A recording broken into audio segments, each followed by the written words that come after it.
Let me ask you something, and I want you to really think about this before you answer. What is the worst thing an institution can do to you? Not the most painful thing, not the most financially damaging thing. The worst thing, the thing that decades later still doesn't sit right, still wakes you up at 3 in the morning with that specific low-level hum of unresolved injustice. It's not when they punish you for something you did. That's fair. That's how systems work. You break a rule, you face a consequence, and even if it's harsh, there's a logic your brain can process and eventually file away. It's not even when they punish you for something you didn't do, because at least then there's a lie you can point to, a specific false claim, something concrete you can argue against and fight. The injustice has a shape. The worst thing, the thing that truly breaks something in a person, is when they punish you and they won't tell you why. No rule cited. No violation documented, no hearing offered, just a decision handed down from somewhere above you and silence where the explanation should be. That happened to Bill Jenkins, to his team, to a car called Grumpy's Toy, a 1968 Chevrolet. Let Nova that had spent years doing everything right, following every rule, passing every inspection, winning on pure merit, and one day the most powerful organization in American drag racing decided his machine was no longer welcome. When he asked why, silence. 6 decades have passed. The people who made the decision are gone, and there is still no official explanation on record for why this car was banned. Not one document, not one cited rule violation, not one formal technical finding, just silence. 60 years of it, and I have come to believe that the silence itself is the most important part of this story. It is not an absence of information. It is information. It tells you, if you know how to read it, exactly what happened and exactly why the people who made the decision never wanted it written down. Stay with me, because this goes places you're not expecting. To understand why this story matters, you need to understand the world it happened in. Picture a Saturday afternoon, summer of 1968. You're standing at a drag strip somewhere in the American Midwest. The grandstands hold maybe 2,000 people who drove hours to get here. The air is something you could almost eat. Nitromethane and race fuel and hot rubber and high-octane gasoline baking on hot asphalt. And the machines lining up at the starting line are extraordinary. The factories Ford, Chrysler, General Motors had decided the drag strip was a battleground, and they were fighting the way only entities with essentially unlimited budgets can fight. Chrysler had the 426 Hemi.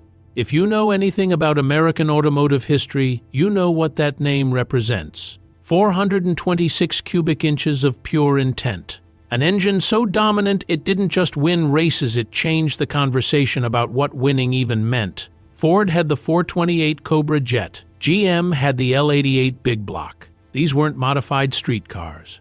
These were purpose-built weapons backed by corporate racing departments with full engineering staffs. This is what American drag racing looked like in 1968.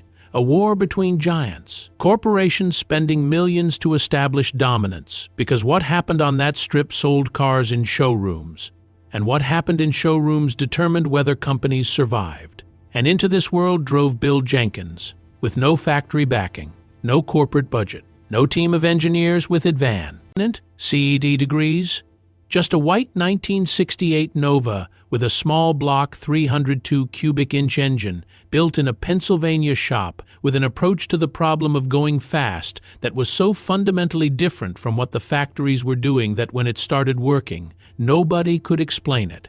That inability to explain it, that maddening, reputation-threatening inability, is where this whole story begins. Let me tell you about Grumpy's Toy, because the car matters.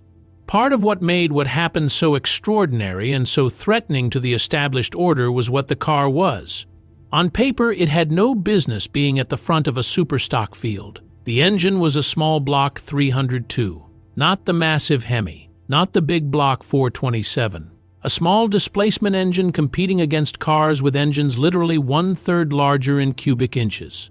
The chassis was a base model Nova, not an exotic racing machine, not a vehicle with a sporting pedigree. A practical, sensible, buy-a-tator dealership American automobile chosen not for what it was, but for what it could become in the right hands. And here is the first thing you need to understand about Bill Jenkins. He saw something in that ordinary combination.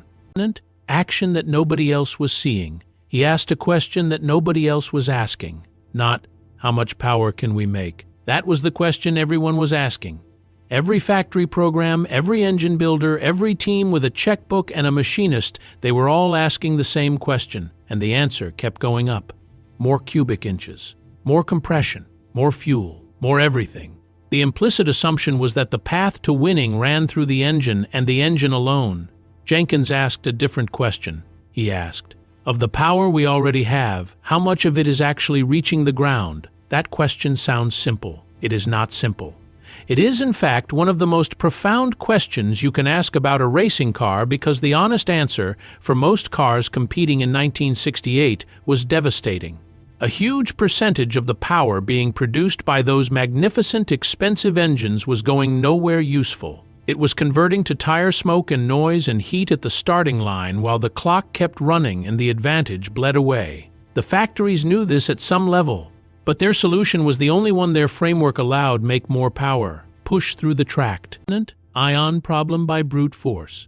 Jenkins decided to actually solve the traction problem. Now I want to walk you through the technical approach, because it is genuinely elegant, and understanding it is the only way to understand why it was so threatening to the people it was beating. The key insight was about weight transfer, specifically about controlling weight transfer at launch in a way that maximized the grip of the rear tires at the precise moment when grip was most critically needed. When a car accelerates hard, the front end rises and the rear squats. This happens because of inertia. The car's mass wants to stay where it is while the driven wheels push it forward, creating a rotational moment that tilts the vehicle rearward. That rearward tilt is weight transfer. Physical weight, actual mass shifting from the front axle to the rear axle. And weight on the rear tires is grip. More weight means more friction, means more of the engine's torque converts to forward motion rather than wheel spin. So weight transfer is good. Everyone in 1968 understood this at a conceptual level. Here is what was not widely understood: the amount of weight that transfers and, crucially, how quickly. It transfers and how it loads the tires through the first critical moments of the launch is not a fixed property of the car. It is not something you accept as given. It is directly determined by the geometry of the suspension. Jenkins modified the rear suspension geometry of the Nova in a way that repositioned what engineers call the instant center, a calculated point in space derived from the geometry of the suspension links, which determines how the rear axle responds to acceleration loads. Its position relative to the car's center of gravity determines the mechanical advantage with which the suspension loads the rear tires under power. Think of it as a lever. Move the fulcrum, and you change how the force is transmitted. Jenkins moved his Nova's instant center to a position the factory engineers had never considered, because their job was optimizing for ride comfort and manufacturing cost, not for launching off a drag strip. He also modified the rear leaf springs, replacing them with a custom 4-link configuration using ladder bars, giving him precise, adjustable control over the rear axle's behavior under power. Where the factory Nova's rear suspension would allow axle wind up and unpredictable weight transfer spikes, Jenkins' setup delivered weight to the rear tires in a controlled, progressive, perfectly calibrated ramp. The result: Grumpy's toy loaded its rear tires harder, faster, and more consistently than anything its competitors had achieved. The tires found grip immediately. Not after a moment of spinning, not after a correction, not after the driver managed the wheel spin. Immediately. From the very first rotation. And from the outside, watching it happen, it looked wrong. The physics appeared slightly off. The squat was too immediate, too controlled, too perfectly calibrated for a car with a small block 302 facing big block competition. The 60-foot times were the smoking gun. If you're not a drag racing person, the 60-foot time is why everything that followed happened. A drag race is, on one level, simple: two cars race a quarter-mile from a standing start. But the first 60 feet is fundamentally different from the remaining 1,260 feet. It is the launch, the standing start, the moment when all the stored potential energy in the engine has to convert to actual forward motion against the resistance of inertia. It is, by a significant margin, the most important moment. Races are decided at the launch. A car 2 lengths ahead at 60 feet is not going to lose those 2 lengths if everything else is equal. Teams competing against Grumpy's toy were running 60-foot analyses. and the numbers kept coming back wrong. If you know a car's engine output horsepower, torque curve, and you know its weight and tires and track conditions, you can calculate its acceleration and braking performance. You can model what its 60-foot time should be. The model isn't perfect, but it gives you a range of what's physically plausible. This car's 60-foot times were outside the window. Below it faster than the model said they should be, given a 302 small block engine, significantly below. In a way that suggested either the engine was producing far more power than declared, or something about the car's setup was allowing it to use its power with an efficiency the model wasn't accounting for. The teams that kept losing assumed option 1. The engine had to be bigger, had to be making more power than declared, had to have something hidden the inspectors were missing, so they called for inspections. And the inspectors came, and they measured, and they found an engine that appeared to be exactly what it was declared to be, displacement within tolerance, components within specification, nothing hidden, nothing illegal. They were solving the wrong problem, looking in the wrong place, because Jenkins had never touched the engine. Let me tell you how the end came, because the manner of it matters as much as the fact of it. It did not come through a formal technical hearing. There was no proceeding at which the team was present, at which evidence was presented, at which they were given the opportunity to respond to specific accusations. It did not come through a written ruling. There is no NHRA document, not one that has ever been produced, that says, "This car is banned because it violates Rule X, Section Y by doing Z." What came was a conversation, informal, unrecorded. The substance amounted to this. Grumpy's toy was no longer welcome at NHRA events. When Jenkins pushed for specifics, which rule, which violation, what specific finding had inspectors made, the specifics were not forthcoming. When he sought to understand what he would need to change to make the car acceptable, what modification, what component, what measurement, that information was also not provided. Because here is the thing. You cannot tell someone what to change if the thing you're actually objecting to is not something they did wrong. You can only cite a specific violation if a specific violation exists. If what you're actually reacting to is the fact that they keep winning and the people funding your sport keep losing, then there is nothing to point to. There is no rule to cite. There is no fix to prescribe. There is only the result you want, which is for them to go away. Jenkins went away.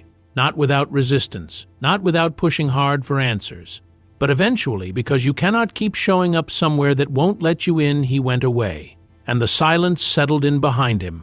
Now I want to tell you what I believe was actually driving this decision. I am presenting this as the most logical conclusion from available evidence, not as documented fact, because documented fact is precisely what doesn't exist, which is, of course, the point. The NHRA in the late 1960s was in a specific and precarious financial position.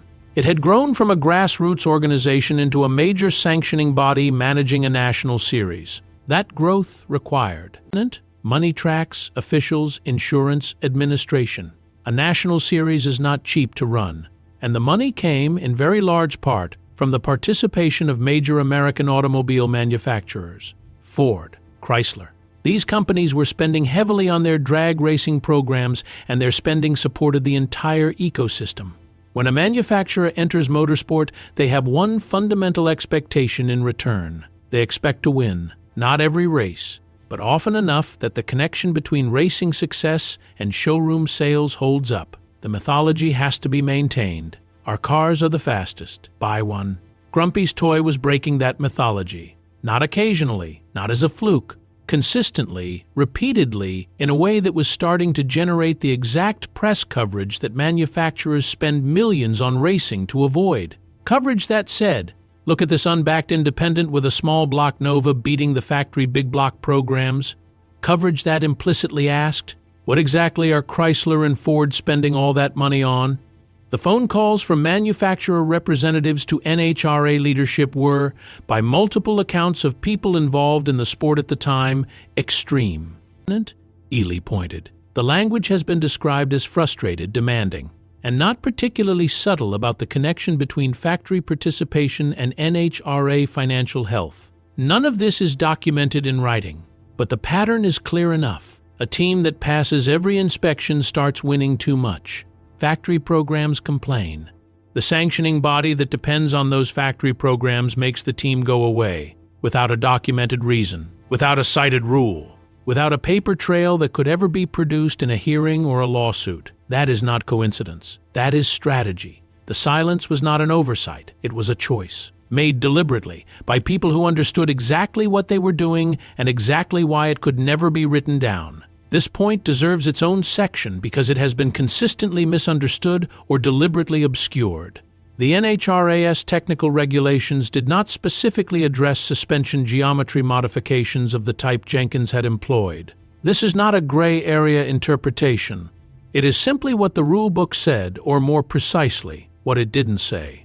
The rules specified things about engine displacement, tire dimensions, body model, ifications, fuel composition. They were written with a particular picture of where performance improvements came from the engine, primarily, and were detailed and specific in that area. They were not detailed or specific about suspension geometry, because the people who wrote the rules had not imagined someone would approach the performance problem from that direction. The rules had a blind spot, and Jenkins had found it not by looking for loopholes, but by asking a different question about performance and following it to its logical conclusion. Under any fair reading of the technical regulations as they existed, Grumpy's toy was legal. The NHRA knew this. Their own inspectors knew this. This is why, when Jenkins asked which specific rule had been violated, the answer was silence rather than a citation, because there was no citation to give. After the fact, after the car had already been driven out of competition, new language began appearing in subsequent revisions of the technical regulations. Language that addressed, in varying degrees of specificity, aspects of suspension geometry that had not previously been regulated. Language that would have been directly relevant to what Jenkins Nova was doing. If the car's approach had been illegal under the existing rules, the new language would not have been necessary. You don't write a new rule to prohibit something the old rules already prohibited. You write a new rule to close a gap that you don't want to formally acknowledge ever existed, because acknowledging it means admitting the car you already banned was legal when you banned it. The subsequent rule changes are, in their own way, the most damning evidence of all. They are the organization admitting, in the language of regulation rather than the language of apology, that Jenkins had been right. I want to come back to where we started, the silence. Because I promised you the silence was information, and I want to deliver on that promise. When an organization bans a competitor for a legitimate technical violation, it documents the violation. It has every incentive to do so. Documentation protects the organization from legal challenges, demonstrates procedural fairness, maintains the credibility of the rules. An organization with a clean case puts its case in writing. The NHRA did not put its case in writing. When an organization bans a competitor for a legitimate violation, it can specify what the competitor needs to change to become eligible again.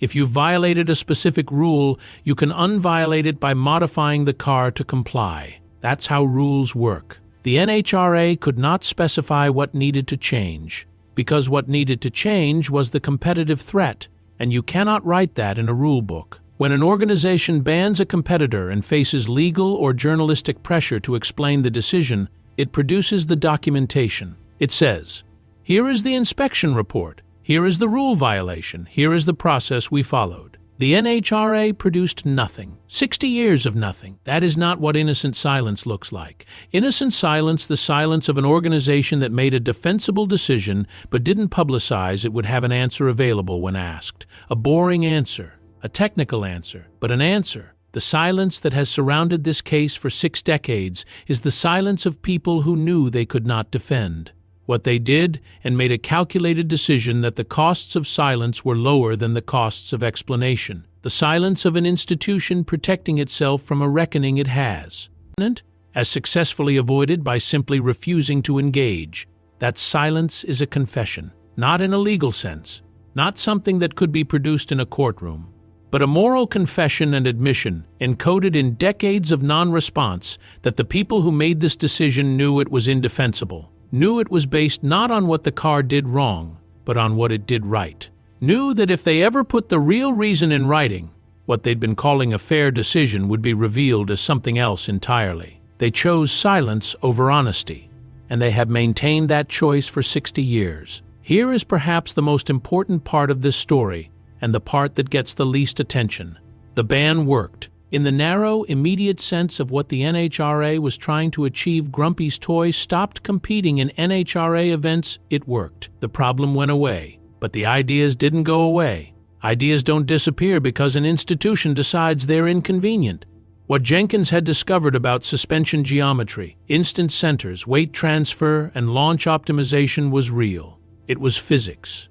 You cannot ban physics. You can ban a specific car from a specific series. You cannot not ban the underlying principle that car was demonstrating, and the principle spread, builder to builder, observation to observation. The slow accumulation of understanding among people watching carefully and asking the right questions.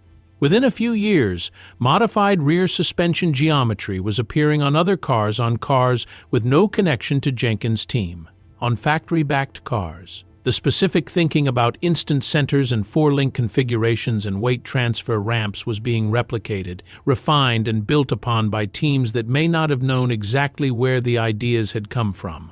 The rulebook changed to address what the car had done. And then teams started doing it anyway, within the new rules, because the principle was sound and the performance gains were real. The car that got banned for being too fast ended up making everyone faster. Jenkins was driven out without explanation, but left behind an intellectual legacy that the people who drove him out eventually incorporated into their own programs. The same factory engineering departments whose complaints contributed to getting Grumpy's Toy banned would spend the next decade developing ladder bar suspension seat, TUPS, four-link rear configurations, and instant center calculations as core elements of their own race car development. He was just ahead of his time. And in drag racing, being too far ahead of your time turns out to be indistinguishable from being wrong, at least until the people who called you wrong start quietly doing exactly what you did. We have a mythology about sport, a story we tell ourselves about what organized competition is and what it's for. Meritocracy. The fastest car wins. The rules ensure fairness. The officials are neutral arbiters whose only interest is the integrity of the competition. That mythology is not entirely false. There are moments, many moments, when sport lives up to that story. But there are also moments like this one, when the fastest car doesn't win because winning is inconvenient for the people with money in the system. When the rules are enforced selectively against the people who threaten the financial interests of the organization enforcing them. When the officials who are supposed to be neutral are, in fact, managing a set of relationships and financial dependencies that make true neutrality impossible. These moments don't get talked about, out as much as the clean, heroic stories. They don't fit the mythology. They require us to look at institutions we've invested in emotionally and see them as they actually are: imperfect, self-interested, capable of treating individuals unjustly in service of institutional survival. Bill Jenkins deserved better than he got. He deserved a fair process. Specific charges, if there were specific charges. The opportunity to respond and appeal, to have his case heard by an impartial body. He deserved an honest answer to an honest question. What rule did I break? He got 60 years of silence, and the sport that pushed him out is faster today in significant part because of what he showed it was possible to do. Here is the question the NHRA was never willing to answer in writing. If Grumpy's Toy was banned for a legitimate technical violation, if there was a specific rule, a specific infraction, a specific finding by technical inspectors, where is the document? The people involved are gone. There are no careers left to protect, no financial relationships left to disrupt. If the documentation exists, if there is, somewhere in an archive, a technical finding that specifically describes best what this car was doing and cites the regulation it violated, produce it. If the documentation doesn't exist, if, after 60 years, the honest answer is that no such document was ever produced because no such violation was ever properly found, then the record should reflect that too. Grumpy's Toy wasn't banned because it broke the rules. It was banned because it broke the story. The comfortable, factory-serving, budget-justifying story that said the teams with the most money and the most factory support would always be the fastest. Jenkins broke that story so thoroughly and so publicly that the people whose financial interests depended on it made a phone call. And an organization that couldn't afford to lose that phone call's backing made a decision it could never put in writing. That is what happened. That is what the silence has been protecting for 60 years. The car was too right. And in a sport where being right is supposed to be the whole point, that turned out to be the one thing that couldn't be allowed. If this landed, subscribe and share it, because the next video takes everything you just learned and shows you what happened when the same thinking ran into an institution that had gotten smarter about closing loopholes without ever admitting the loopholes existed. Same story, bigger stakes, different era. See you there?